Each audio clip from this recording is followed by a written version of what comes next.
I'm so proud of the men and women who respond to the calls for help from our citizens, and we want to make sure that they're safe. Palm Coast has a new fire chief. Second-in-command Battalion Chief Kyle Berryhill has been appointed to the top leadership post by City Manager Denise Bevan. Palm Coast Vice Mayor Eddie Branchino called it a bittersweet moment. Sometimes you don't know what to say. You're happy that Mr. Berryhill, somebody of your standards, just got promoted, but you're sad because we lost someone of the standards of Chief Forte. Berryhill, who's been with the Palm Coast Fire Department for 17 years, commended Chief Jerry Forte for a job well done and says he's got big shoes to fill. You as the council have set a direction for us to provide safe and reliable services to our citizens, and in the department we've taken that to mean that it's up to us to do our best job for the community every time. And so I promise that I'm going to do everything I can to be a part of that. Berryhill, who has served as interim chief in the past, will take over following a formal transfer of command ceremony in October.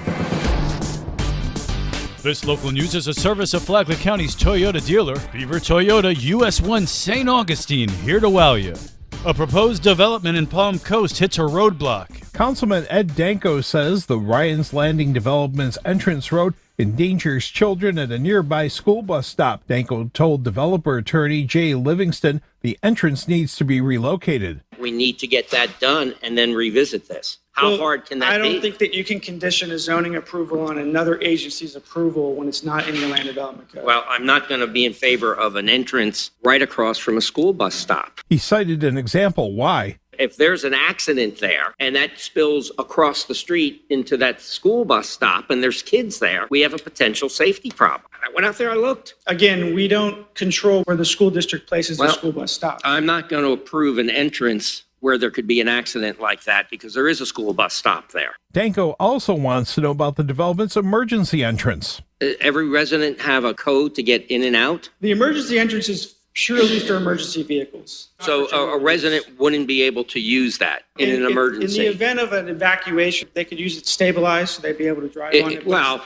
but if they're not evacuated and some trees fall down or something and blocks that main entrance, how do they get out? It would be usable. It's not a paved right-of-way. The vote was 3-2 in favor of delaying approval. For Flagler's Morning News, I'm Rich Petchke.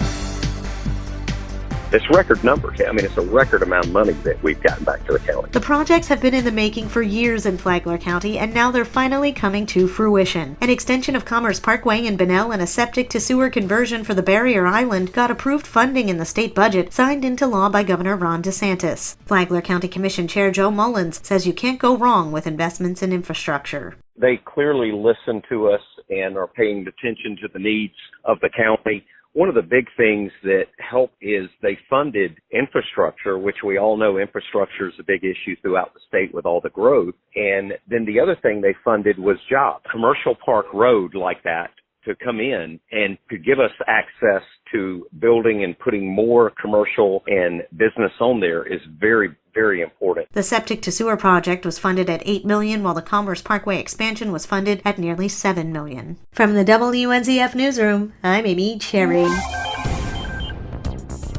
Palm Coast is working to promote from within through a program that raises future leaders. The City of Palm Coast's Leadership and Training Experience team graduated this week. At the recent Palm Coast City Council business meeting, City Manager Denise Bevan presented each of the 7 members with a certificate and commemorative plaque. That actually mentors our future leaders within the organization and gives them an opportunity to take on challenges and work across the organization. This is a showcase program that really speaks to succession planning and mentorship and leadership. The LIGHT program runs for up to 12 months, during which time the program participants are given special projects to complete together as a team. This year's project was to analyze and assess the current employee evaluation program that the city uses for new and established workers. The LIGHT team was able to enhance the current program by increasing the frequency of face-to-face interactions between supervisors and employees. For Flagler's Morning News, I'm Karen Johnson.